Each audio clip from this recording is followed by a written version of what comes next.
Ngokwemigaqo ye-National Assembly eligqiza fanele libe namalungu amathathu angaquka ijaji. Ukuba ijaji iyenyulwa fanele usomlomo wephalamende adibanise inhloko nejaji eyongameleyo uRaymond Zondo.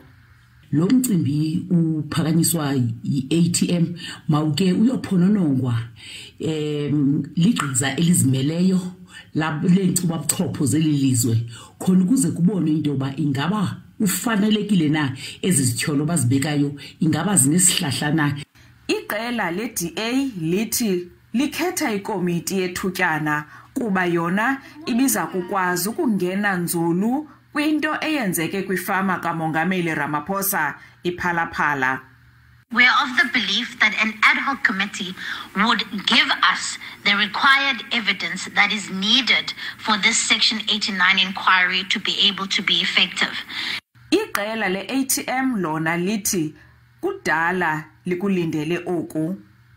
Singumbutho African Transformation Movement sinethemba lokuba ikomiti yabucala esawusekwa nephalamende zizawulithatha elithuba ngezandla zombini ekuqinisekiseni ukuba ubulungisa buyenzeka.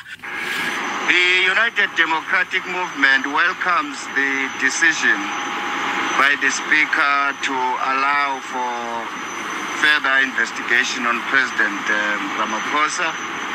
Umaphisa Nqakula ucele onke amaqela ezopolitiko ukuba angenisa amagama abagqatswa abaza kuba ngamalungu eligqiza leengcali ngomhla wokuqala kweyomsintsi. Ndingululama Matya weendaba ze-SABC eParlamente eKapa.